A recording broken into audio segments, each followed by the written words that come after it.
Which down roster Dallas Cowboy veteran is going to be the most likely to make a surprise impact this season? All that and more on the Locked On Cowboys podcast.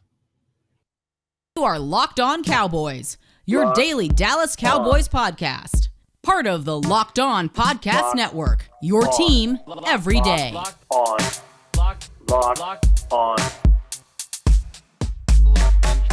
Locked On Cowboys.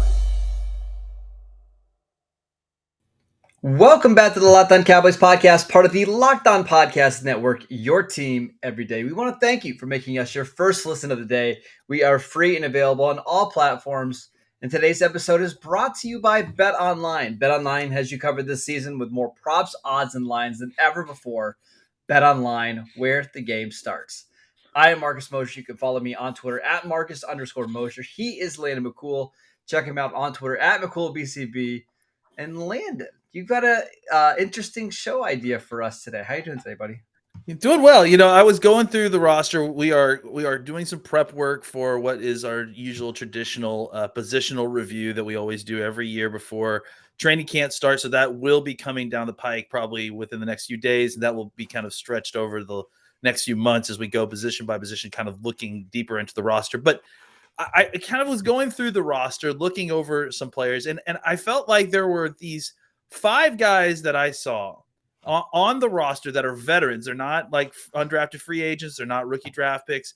These are guys that have been on the team or just recently joined the team that we just don't talk about very much because they don't fall into the bucket of, veterans that are high impact starters that are going to make the headlines, and they don't fall into the category of draft picks or young guys that we're excited about. These are the guys that are kind of slipped in between the cracks. And I thought it'd be good to kind of get a whole episode just focus on some of these guys before we kind of get into the nitty gritty of exactly what the roster is going to look out to shine the light on some of these deserving, grinders a little bit further down the roster. What do you think about it? I'm excited because there's actually a couple players that I wanted to mention to you. So this is going to be fun. So let's go ahead and start with your first player. Who is the first one you want to talk about? So the first guy I want to talk about, just because, again, like, especially at this position, there's been a lot of change. There's been a lot of additions, subtractions. Terrell Basham is a guy that on the roster last year, was just a very reliable player. He wasn't super flashy. They could use him a lot of different ways. You saw him as a defensive end, obviously playing on the left and on the right side. He was a very reliable run defender throughout the season. Like, he was the guy that you could go in there and you knew they could play, could stand the edge up and kind of hold that side over. And then on top of that, he's just been a reliable player for multiple teams over the last few years. I mean, he's just guaranteed to give you 4 to 6 sacks every year on limited, reps. He's a rotational guy. He may not give you a ton of special team snaps, but I mean, even with the kind of crowded defensive end room, you've got Armstrong, you've got Fowler, you've got Williams now, obviously Lawrence and everybody else in Golson. All those guys are probably above him in kind of where they are in the rotation. But Basham provides a veteran presence in that rotation that you can always just kind of roll out there as your third defensive end and still give you solid run defensive snaps and then a little bit of pass rush. I mean, you even saw him kick in a little bit and play some 3 technique in passing situations. So very versatile player who's just basically reliable, not flashy, but the kind of guy that, that this kind of list is made for. Down roster folks who will make an impact on your team, if not just a huge, flashy Pro Bowl type impact. Yeah, he's one of the few defensive linemen last year that was actually available to play all 17 games. Like, he stayed healthy. He was a pretty good run defender. It was okay as a pass rusher, but that's kind of what he's been throughout his entire NFL career. And it does make me feel a lot better about the depth having somebody like Basham, because let's say Chauncey Golston just doesn't take a step, or Dorrance Armstrong gets hurt or whatever. And if you need Basham to be one of your base defensive ends on first and second down, and then you take him off the field and you play Micah Parsons, or you're playing Dante Fowler as that rush end, okay, that's fine. Like, Basham is a really solid player. And I believe I think he turns 28 this year. I think he's the type of guy that every defensive line needs to have, that can just play multiple roles and does it pretty well. Yeah, a lot of teams likely would have kind of a rookie or a younger player kind of filling up all these sort of end of the bench rotational roles. But I think it's good to have a veteran presence, a guy that you know what to expect from, just some stability sometimes with some of these down roster folks, just to kind of provide a level of a floor, like a safe floor for where your play is, even when your starters aren't on the field. Having said that, I think there's still an outside chance he doesn't make the team, and it's actually nothing to do with him, right? Yeah, because he kind of is what he is at this point, and that's a baseline, maybe slightly below average starter, but high end backup. But if somebody like Golston takes a step up, or if Sam Williams is, he's more ready to go than what we think, and Dorrance Armstrong continues to look good, maybe he does get pushed off the roster. But it does give you a really good baseline of production at defensive end where, hey, if Sam Williams isn't ready, we're going to be fine. And it makes me feel pretty good about the defensive line as a whole. And I will say that everyone that I have on this list is basically could be considered, an insurance policy, basically, yes. Right? Yep. On whether young players develop or not. Like any one of these guys that I'm about to list, save one, and we'll see how you react to that. Is probably cuttable if need be, if a younger player kind of comes in and takes his place. The good thing about these guys that we're about to list is that they provide a safe floor for the bottom end of the roster. So that's what all of these guys kind of have in common. And by the way, I'm not predicting that Basham's going to get cut, because it doesn't save them a lot of money to do it anyways, and it's really hard to find quality defensive linemen, even if you're only a solid backup. That's highly valuable, especially in Dan Quinn's scheme, where you're going to be using 8 to 9 defensive linemen every single week. So I just think he's a really, really solid player. I want to get to your next guy, Landon, but before we do that, let's tell you guys about BetOnline. Our partners at BetOnline continue to be the number one source for all of your betting needs and sports info. Find all the latest odds, news, and sports developments, including this year's basketball playoffs. Mavs fans, close your eyes, or you just don't want to listen to Major League Baseball scores, fights, and even next season's NFL futures. BetOnline is your continued source for all of your sports wagering needs, including live betting, the playoffs, esports, and more. Head to the website today or use your mobile device to learn more about the trends in action. BetOnline, where the game starts. All right, Landon, give us your next player. So the next guy is still on the defensive line, but another guy who I felt like had a decent season, kind of did what you needed him to do, but it wasn't flashy, so we don't talk about him a lot, and that's Carlos Watkins. Yep. I think is a guy who, especially as the season kind of rolled along, really, really started to play some very strong run defense for this team. Even had a pick six, which was kind of the craziest thing to watch him happen, kind of develop. A guy that we kind of usually perceive as a big run-stuffing defensive tackle, snagging that ball and then running it in was something to watch. But I thought that Watkins was a very sneaky good signing. I mean, I think to just, again, kind of provide a safe floor for the bottom end of the defensive tackle rotation. If you look at the defensive tackle roster right now, it's got a lot of names on it. Yeah. And Carlos Watkins is one of them, right? And I think that, you have a lot of hopes for several of these guys to develop. Gallimore, Hill, Oso Digizua, obviously, all these guys that you hope are going to kind of take that next step, and potentially, and then even some of the other maybe guys are closer to what Watkins is doing, right? Where the Bahanas, the Ridgeways, right? If any of those guys kind of take a step or two or surprise in training camp, I wouldn't be surprised if Watkins didn't quite make it onto the team, but at the same time, if Tristan Hill doesn't kind of, get his butt in gear, or, a couple of these guys don't take that next step, I think Watkins provides a much softer floor for that kind of last defensive tackle on the roster than, trying to take a gamble on a guy that's crazy up and down. So, Watkins is a guy, again, I would say maybe even less flashy than Basham in some ways, but much like Urban at points last year, Watkins is that guy you can throw into some of these techniques. He can eat up blocks.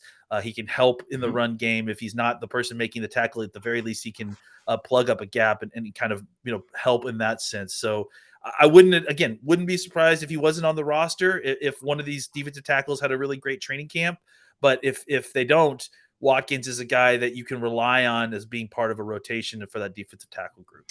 Yeah, I was just watching the week one all 22 of Tampa, Dallas, and he didn't play very well. And in fact, the first 6 or 7 games of the season, He didn't. Yeah. he wasn't very good. But by the end of the season, I thought he started to play quite a bit better. And I think part of it too is the Cowboys limited his snaps. Like he was just playing far too many snaps early in the season. I actually have it right here. So, well, they had all those injuries, and so like it just forced a lot of these guys like Odigizua to kind of come in and play a bunch of snaps. But go ahead, what were you saying? Yeah, so like week 1, 30 snaps, week 2, 40 snaps, week 5, 35 snaps, week 6, 39 snaps. That's just too many. In week 9, he played 42 snaps. But by the end of the season, the Cowboys had him in the upper teens, low 20s. And I think that's where you kind of need him, right? If you can keep him in the low 20s, keep him fresh, play him on first and second down, I think he can be I don't want to say a really good player, but a really nice part of your defensive line. And that's what they were missing over the last couple of years. And it's interesting to me that he's the guy that kind of won out in the defensive lineman room between Brent Urban and Quinton Bohanna. Like Watkins is a guy that ultimately stuck. And even though they have Bohanna, they drafted Ridgeway, they've got Gallimore and Tristan Hill and Osa, I still think there's a role for Watkins on this team. I agree. It looks. You looked at what happened early in the season last year. You lose Gallimore to an injury. Urban gets hurt. So Watkins was just forced to play probably somewhere around twice as many snaps as they probably anticipated. And the same goes for Odigizua, and they both kind of got way more snaps than they were expected to. So I think at this point you see there's a ton of numbers there. Bohanna is a guy that you feel more comfortable than you did a year ago about having to get in the rotation. You've added Ridgeway. Some of these guys are a year older. So, Watkins's role is not as absolutely dire necessary, but I still think it would be great to have him in there, just kind of giving you 15 snaps a game, because those 15 snaps at the bottom of the roster are better, I think, served with a veteran than a rookie that is still kind of learning on the job. And they're absolutely going to have enough snaps for all these guys to go around. Because you look at the snaps last year, you had Carlos Watkins played almost 500 snaps. Justin Hamilton, not on the team, played 250 snaps last year. Quinton Bohanna, 222. Tristan Hill, 194. Brent Urban, 160. He's off the team. Austin Fioli, I believe is how you say his name. He played a handful of snaps. Like they were just trying to figure out who could even play some weeks, and they had to kick Terrell Basham inside. So I know there's a lot of names, and they added depth this offseason, but they're going to have those snaps available. I think Watkins is going to be locked into his role, and I think he's fine. I think he's a fine player. Totally agree. The next guy on my list I am going to mention, and then I'm actually going to just turn the floor over to you to talk about it a little bit. Sean McKeon. I will just throw out there that I feel like a guy that is, he follows the path of a lot of these other kind of tight ends, right? Who comes in, they get him through a kind of unconventional means. They hold on to them while they develop him a little bit. And then eventually, either they kind of sink or swim. And I feel like this is Sean McKeon's sink or swim year, right? What are your thoughts about Sean McKeon? Yeah, so Sean McKeon was an undrafted free agent in 2020, made the initial 53-man roster, and then he was on the team last year, played in the 100-something snaps. Yeah. He's not really a receiving tight end. He's really more of, you're hoping that he develops into a blocking tight end that can do enough as a receiver to at least keep defenses honest. Agree. But year 3 is when these tight ends need to take a step, right? If you haven't gotten better as a blocker by year 3, or you haven't developed into being a somewhat of a weapon in the passing game, it's time to move on. But this is a big year for McEwen. He's a pretty young tight end. I believe he just turned 24 years old. We'll see. This is kind of the year Dalton Schultz took off, right? And it was 2020 where he started to look like a much different player compared to the first couple of years of his career. McEwen isn't as talented as Schultz, but there's some movement things, and I think there's some reasons to be excited. But we'll see. He's gonna actually have a tougher time making the roster this year than I think he did last year, because you do have Schultz, you have Jeremy Sprinkle, who's locked into a role. You've got Jake Ferguson, who has draft capital with a 4th-round pick. Plus, you have other guys that they kind of like down roster between Peyton Hendershot and Ian Bunting. We'll see. It's a huge year for Sean McKeon coming up. It really is, and I think that's kind of this is the timeline that we've seen with some of these younger tight ends. He's really shown to be a very good pass blocker. It's crazy how many like pass blocking snaps he ended up taking last year when he's on the field. He didn't take a ton of snaps as a receiver, but you've seen it in training camp that he has that kind of movement ability to be someone that's at least worth getting the ball to, and then seeing what he can do with it afterwards.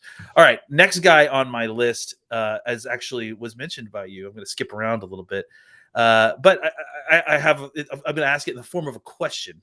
There are 5 players on this team last year, Marcus, who had more than 250 special team snaps, but only one of them had another 150 snaps on either offense or defense as well. Do you know who that player is? I don't. I did not know this either because I was shocked to know the number of snaps he played. But Jeremy Sprinkle played 250 plus special team snaps and 150 snaps on offense, and is again another reason why that you may see someone like Sean McKeon may not make the roster, because you do have the young guy in Ferguson, and Sprinkle is a guy that doesn't get discussed enough or doesn't get discussed very often. Isn't really a huge part of the offense outside of a potential blocking tight end that they'll come in and come in and almost act like a third tackle. But even that situation, as the Cowboys started to transition to using actual tackles for those tight end situations, Sprinkle kind of didn't get the glory of when he was on the field at the same rate that the Connors McGoverns and Terrence Steeles did when they were playing tight end. So I think Sprinkle's a guy that comes in and does a lot of the dirty work on the offense and on special teams for this team, and is just kind of a very versatile player. He clearly is someone that the Cowboys value more than the general fandom does. I think kind of almost like CJ Goodwin, but maybe not quite to that extent, right? So Jeremy Sprinkle, a guy whose name needs to be mentioned and is someone that should be in Cowboys' minds, because I think there is a very good chance that he makes the team again this year. Yeah, and I think it's worth mentioning in the first 13 weeks of the season, he had just 2 games where he had more than 12% of the snaps, right? He just wasn't used very often. And part of that is because they had Blake Jarwin, who didn't play a lot, but he was available. But in the last 5 games of the season, I'm just going to read you the percentage of the offensive snaps that he played. 27, 24, 23, 17, 35%. Like, he was on the field. I mean, that's not an insignificant amount. If you're playing a quarter of the snaps, it's a pretty big chunk of snaps. Cowboys obviously like him as a blocker. He doesn't really offer you anything as a receiver. 3 catches for 31 yards last year. But if you're going to have a tight end like Dalton Schultz, he's a fine blocker, but not a dominating blocker, you need somebody like this, right? And I think he's kind of perfect for that number 2, number 3 tight end. You can use him in goal line sets. You can use him in power situations. I really do like Jeremy Sprinkle. I kind of think he's the perfect third tight end in today's NFL. Yeah, and again, like each one of these guys that we've listed so far, they almost have a kind of rookie equivalent so far, right? Like a guy that's coming in above him that's going to get most of the snaps.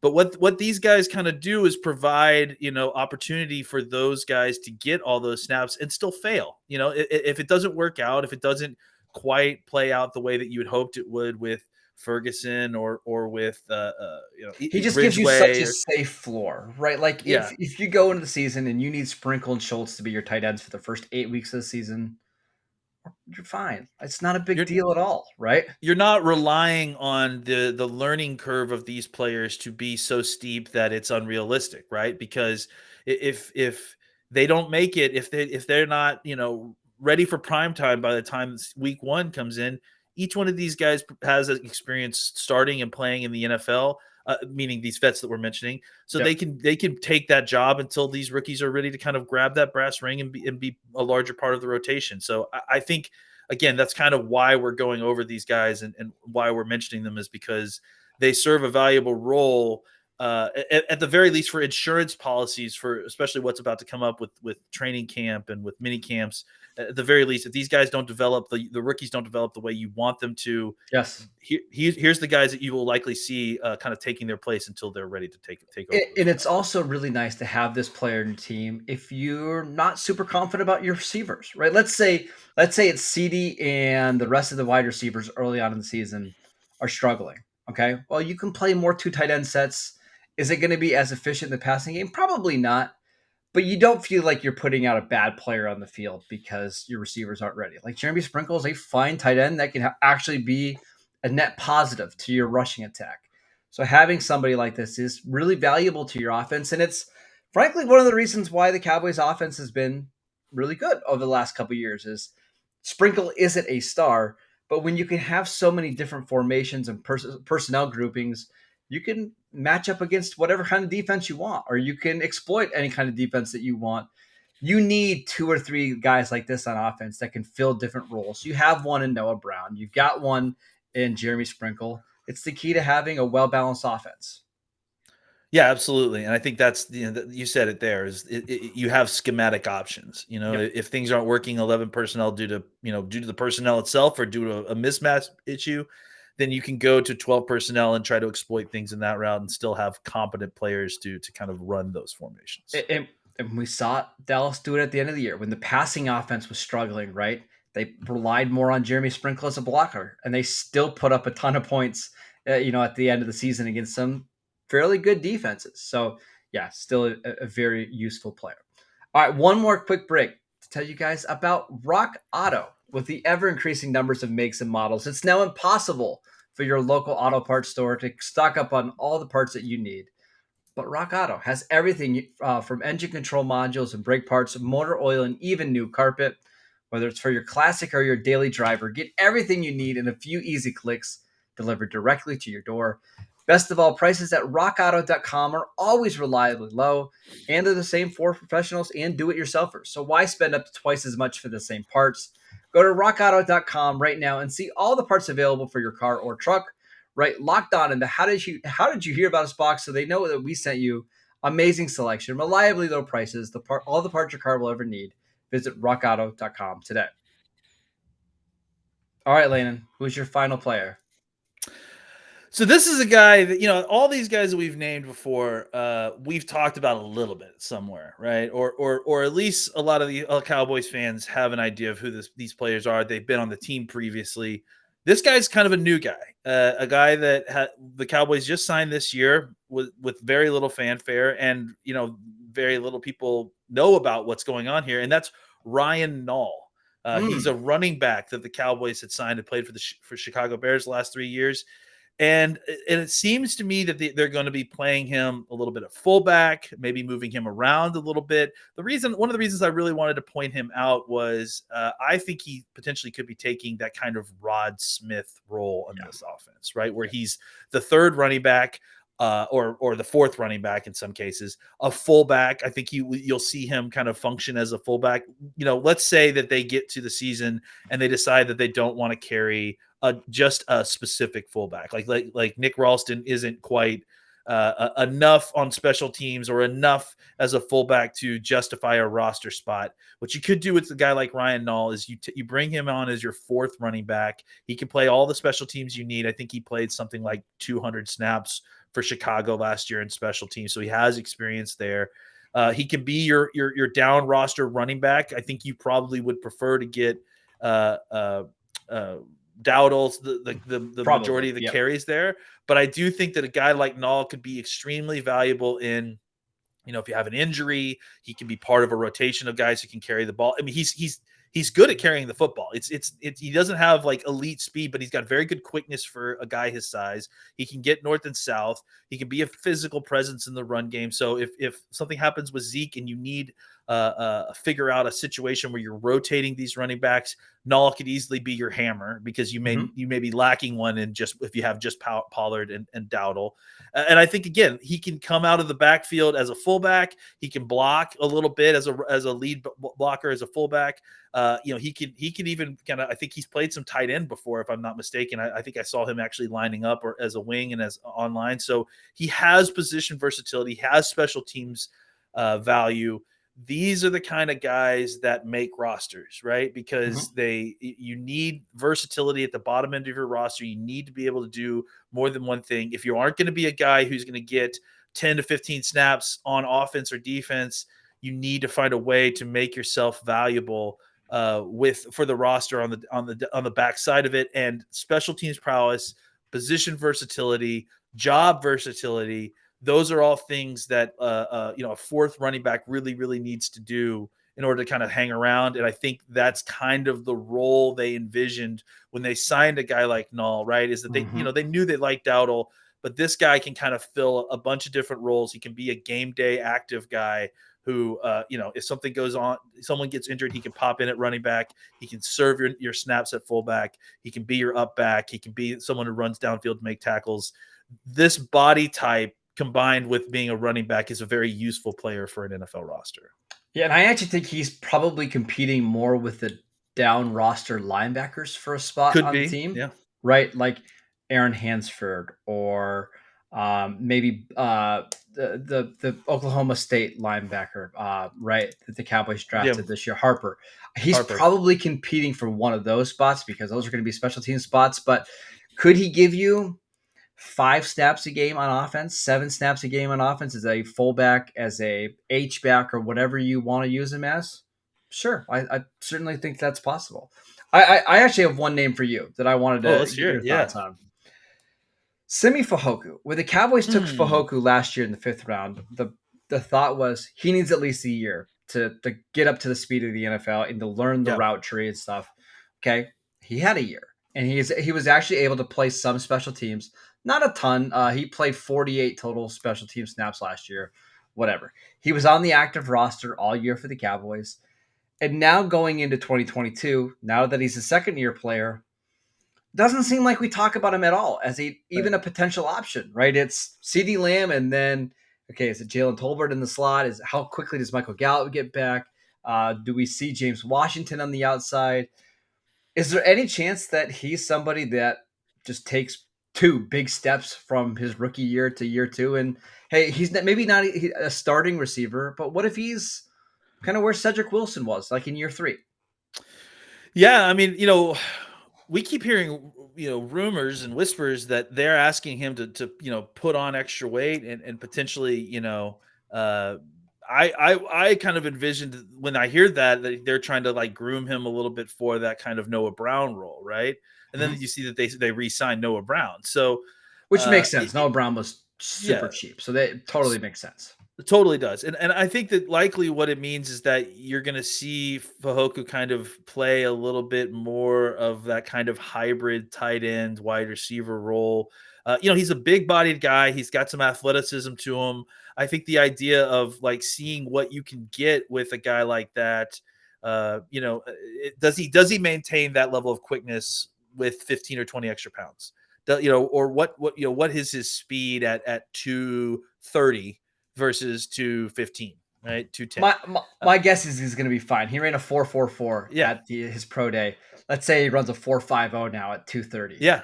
And I think that's what they're more interested in, right? Is that type of, like, we would rather have a guy that's 230 that can run a 4.5.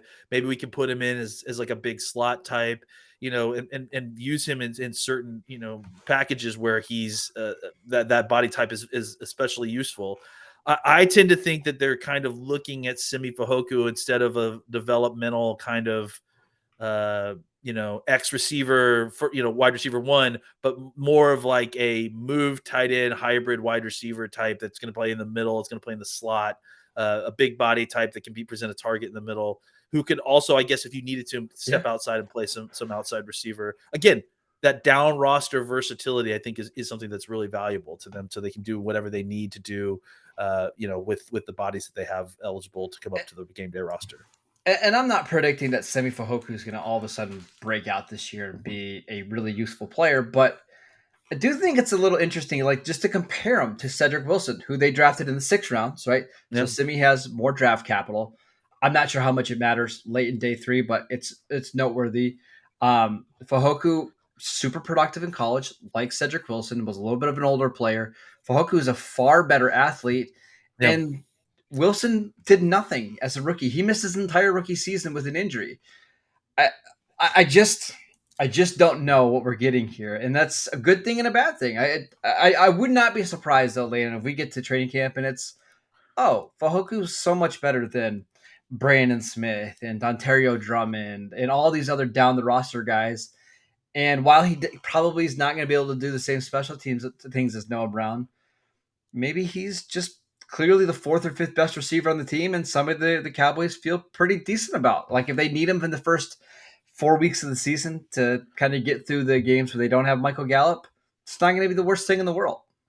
Yeah, remember, just because you may be the fourth best receiving threat in that wide receiver room, that doesn't mean that you're making the fourth spot in the wide receiver room Correct. for the day-to-day roster. Your job is, once you kind of get down to the fourth and fifth spot, your job is more than just to be a receiving threat. You're not good enough to only be a receiver.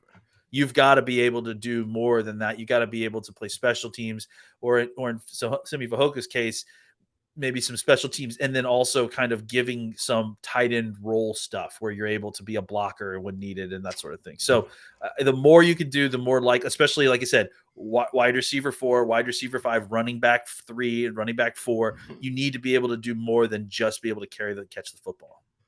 It is interesting that Mike McCarthy talked about him a little bit this offseason and that they're excited about him. And he actually said something about, hey, we lost some guys. It's time for you to step up.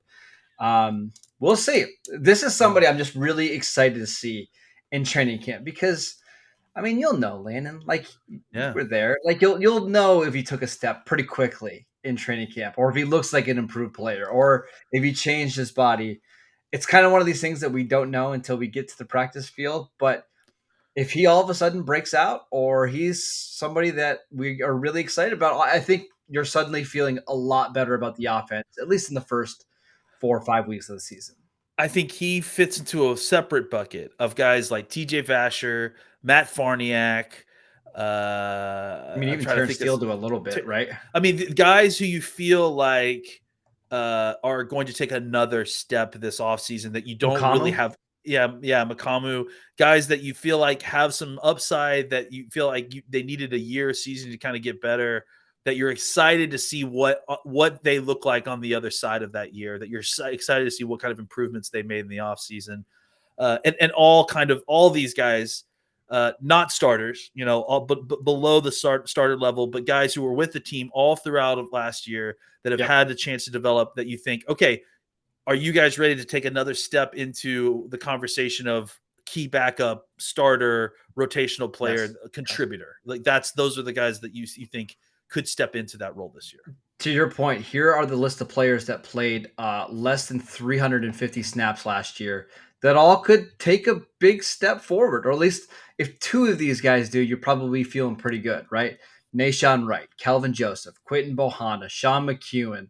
I mean, even Neville Gallimore a little bit. He's still a pretty young player. Jabril Cox, Matt Farniak, Israel Makamu, Jaquan Hardy, maybe Simi Fajoku, Tyler Coyle, Ian Bunting. I mean, there's a lot of those second, third-year players now that all of a sudden high-end backup stuff. Your depth on the team is, we'll see. Absolutely, I agree. Download the podcast wherever you get your podcast. Check us out on YouTube. You can check out the show wherever you get your podcast. Follow Landon at McCool BCB. I am at Marcus _Mosher. We'll see you guys next time.